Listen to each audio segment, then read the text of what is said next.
नमस्कार, मैं हूँ भोला, सच के लिए हूँ भोला। आज का मुद्दा है पुलवामा। पुलवामा अटैक 2019 को 14 फरवरी जम्मू एंड कश्मीर में पुलवामा डिस्ट्रिक्ट में हुआ। एक इको वैन आती है जो हमारे 900 जवानों के काफिले पे एक विस्फोट के तहत हमला कर देती है, जिससे हमारे 40 जवान मर जाते हैं और 35 जवान घायल हो जाते हैं। इसके कुछ ही समय बाद, करीबन 15 मिनटों बाद, जैश ए मोहम्मद, एक पाकिस्तानी आतंकवादी संगठन, एक वीडियो जारी करके इस हमले की जिम्मेदारी लेता है। इंडियन गवर्नमेंट एनआईए को ये केस सौंपती है। राकेश बलवाल की अध्यक्षता में इस केस की छानबीन होती है और कुछ आतंकवादी को मार गिराया जाता है। अभी सवाल है कि 4 साल बाद ये केस फिर से जाग क्यों उठा है? इसमें क्या ऐसी बातें हुई है जो हमें इसको फिर से 4 साल बाद इस पे बात करने की जरूरत पड़ रही है? सत्यपाल मलिक जी उस वक्त 2019 में जम्मू एंड कश्मीर के राज्यपाल थे। उन्होंने हाल फिलहाल ही में वरिष्ठ पत्रकार करण थापर जी को एक इंटरव्यू दिया है। वैसे ही एक इंटरव्यू उन्होंने रवीश कुमार जी को, जो एनडीटीवी के वरिष्ठ पत्रकार थे, उनको भी दिया है। उन्होंने उसके इंडियन गवर्नमेंट को कुछ सवाल पूछे हैं जो सीधा सीधा ये कहते हैं कि इसमें हमारी गलती थी, इंडियन गवर्नमेंट की गलती थी, जिसके वजह से ये इंसिडेंट हुआ। और वो कुछ सवाल मैं आपसे दोहराऊंगा जिस पे हम सभी को सोचना बहुत जरूरी है। क्या हम मान लें कि 40 सैनिक शहीद थे या हमने अपनी गलतियों से उन्हें खोया? जब उस शहीद का बेटा हमसे भविष्य में पूछेगा कि मेरे पापा क्यों नहीं हैं, तो हमारा जवाब ये ना रहे कि सैनिक शहीद होने के लिए ही पैदा होता है, ना कि देश की रक्षा करने के लिए। जो सवाल सत्यपाल मलिक जी ने पूछे हैं वो हम सभी के लिए है, हम सभी इंडियंस के लिए है, क्योंकि सवाल पूछना हम हाल फिलहाल भूल गए।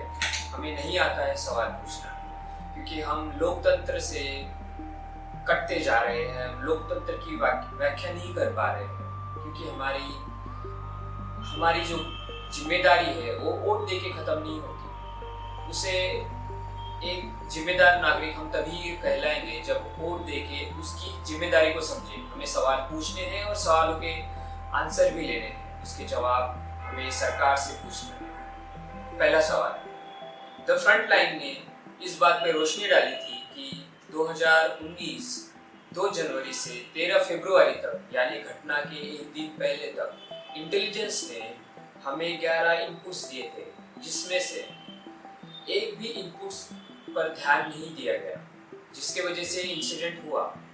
यानी हमें पता था कि ये इंसिडेंट हो सकता है, पर हमने ना ही ध्यान दिया, या ध्यान देने के बाद भी हम उस पे कमजोर साबित हुए और ये इंसिडेंट हुआ। तो ऐसी क्या वजह थी कि इतने सेंसिटिव एरिया में 11 बार इनपुट्स आने पर भी हमारी सरकार सोती रही? दूसरा सवाल ये था कि ये जो इको वैन थी, मारुति सुजुकी इको वैन थी, जिसमें सुसाइड बम्बर इसे चला रहा था, वो करीबन 10 दिन से, इंटेलिजेंस ये कहता है कि करीबन 10 दिन से ये इस एरिया में घूम रही थी। तो इतने सेंसिटिव जानकारी को इंडियन गवर्नमेंट ने या कहे उस जगह तैनात जवानों ने या फिर सिस्टम ने इस पर ध्यान क्यों नहीं दिया कि हम आसपास के सभी व्हीकल्स की जांच की जाए? तीसरा सवाल, जहाँ पे ये घटना हुई, जम्मू एंड कश्मीर हाईवे, वहाँ पे करीब 10 और रास्ते इस हाईवे पे आके जुड़ते हैं। तो ऐसा क्यों नहीं किया गया जो सेना के प्रोटोकॉल के तहत आता है कि वो सभी रास्तों पे बैरिकेड्स लगाए जाए? जब ये 900 जवानों की टुकड़ी वहाँ से जा रही है या गुजर रही है, वहाँ पे बैरिकेड्स ना लगाए गए, ना ही पुलिस का कोई ऐसा पहरा था जो नॉर्मल वाहनों को या आम वाहनों को वहां से जाने आने से उस समय तक तभी रोके।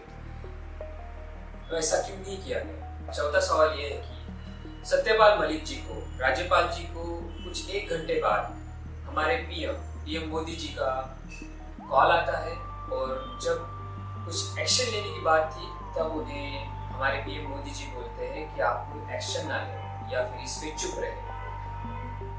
तो ऐसा क्यों कहा गया कि उस पे चुप रहना है जबकि मामला इतना गंभीर था? पांचवा सवाल ये है कि जब पीएम का फोन आता है उसके कुछ बाद ही डिफेंस से फोन आता है, कि डिफेंस मिनिस्ट्री से फोन आता है कि हमें चुप रहना है।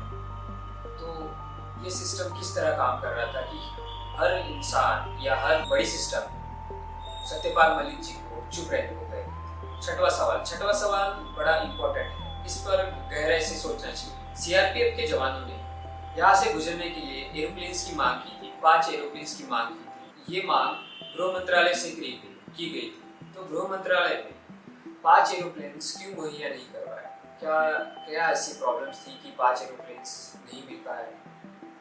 7वां सवाल, जब ज्वाइंट फोर्स मीटिंग हुई तब सत्यपाल जी ने ये फिर से क्वेश्चन उठाया कि इन सब बातों पे हम चुप क्यों है, हम इस पे एक्शन क्यों नहीं ले रहे या फिर इसके लूपहोल्स ढूंढने की कोशिश क्यों नहीं कर रहे? तो पूरा सिस्टम चुप्पी साधे था, ऐसा क्यों हुआ? 8वां सवाल, जब इस रास्ते से हमारी 900 जवानों की टुकड़ी जा रही थी तब सेना के प्रोटोकॉल में ये नहीं था कि उन टुकड़ियों को बैचेस में भेजा जाए, ना कि एक साथ भेजा जाए। ऐसा क्यों हुआ कि उन टुकड़ियों को, जो इतना बड़ा काफिला था, उसको हम बैचेस में भेजे? उन्हें बैचेस में क्यों नहीं भेजा गया? क्या जो सैनिक हमारी रक्षा करता है उसकी रक्षा करने के लिए कोई प्रोटोकॉल्स नहीं है? हम आम जनता ने हमारी मांगे सामने रखनी चाहिए। उसमें से कुछ मांगे जो मैं चाहता हूँ कि शायद से उससे सरकार सुने। पहली मांग ये है कि हमारे पीएम मोदी जी अपने पद से इस्तीफा दें। और हमने देखा है कि उन्होंने इस इंसिडेंट पे चुप रहने को कहा और जिसके वजह से 4 साल बाद ये मामला फिर से सामने आया है। और इसमें हमें ये समझ रहा है कि ये ना होता या इस पे डिसीजन उस वक्त लिए गए होते तो ये इंसिडेंट हमें देखना नहीं पड़ता और हमारे 40 जवान शहीद नहीं होते। तो इस बात पे हमें गौर करना चाहिए और उस समय के जिसे हमने चुन के दिया है या फिर उन पे जिम्मेदारी डाले जो इन पे डिसीजन, इस बात पे डिसीजन ले सकते थे, जो कि नहीं लिया गया। तो ये बात सीधी बनती है कि हमारे पीएम मोदी जी अपने पद से इस्तीफा दें। हमने देखा है कि 26/11 रहे या फिर ये पुलवामा अटैक रहे, हमने इंटेलिजेंस के हर रिपोर्ट्स को आराम से लिया या उस पर एक्शन नहीं की। उस समय एक्शन नहीं की जब ये करना चाहिए था और बस ये इंसिडेंट हो गया। शायद ये इंसिडेंट हो भी जाता था पर हमारी इतनी जान माल की हानि नहीं हो पाती थी जितनी हुई है। तो हमने इस बात पे ध्यान देना चाहिए। और कब तक हम अपने ही जवानों के शव के टुकड़े उठाते रहेंगे, आक्रोश करते रहेंगे, राजनीति करेंगे, इस पर राजनीति होती रहेगी और हम चुप रहेंगे और फाइलें बंद होती रहेंगी और हम सवाल करना भूल जाए। हमारे सैनिक, हमारे इंटेलिजेंस सिस्टम इसलिए काम करती है कि ये इंसिडेंट रोके जाए। रोकर, आक्रोश कर जब इंसिडेंट हो जाता है, आंसू बहाने से फायदा नहीं है। हमें उनको उसके पहले ही रोकना है ताकि लाखों जवान या फिर हमारे लाखों आम जनता इस विपदा से हताहत ना हो। ये हमारा इंटेलिजेंस सिस्टम है, ये हमारा सिस्टम है जो हमें एक कुशल सिस्टम के साथ साबित करेगा, ना कि रोते बिलखते और हमारे ही फेलियर्स को छुपाते हुए सिस्टम को जब तक हम सपोर्ट करते रहेंगे ये इंसिडेंट होते रहेंगे। दूसरी मांग ये है कि हमारे कोर्ट या फिर हमारी न्यायपालिका इसका सीधा प्रसारण हमें दिखाए, आम जनता को दिखाए और इसको सबके सामने रखे। क्योंकि अभी जिस प्रकार हाल फिलहाल हमारे लोकतंत्र के 4 पिलर्स में 3 पिलर्स ढह चुके हैं, बस एक ही बाकी रहा है। तो हमें सिर्फ और सिर्फ हमारे सुप्रीम कोर्ट्स पे और हमारे जजेस पे भरोसा है और हम यही चाहते हैं कि इसका सीधा प्रसारण कोर्ट से आम जनता तक पहुंचे। तीसरी मांग ये है कि आम जनता की, जो आम जनता जानती है कि सिस्टम है जो सिस्टम उन्हें बोलने नहीं देगा या उनके मूलभूत अधिकारों पर अंकुश करेगा, तो वो हैशटैग चला जैसे कुर्सी छोड़ो मोदी जी या फिर गलती सुधारो इंडिया। अंततः ढोला की बात, लोकतंत्र में इस बात पे ध्यान दिया जाए कि हमारी दिक्कतें, हमारे प्रॉब्लम्स राजनीतिक दावपेच बनकर, फाइलों में बंद होकर धूल खाती न रहे, उस पर काम हो, उस पर सॉल्यूशंस निकले और लोकतंत्र मजबूत हो। धन्यवाद।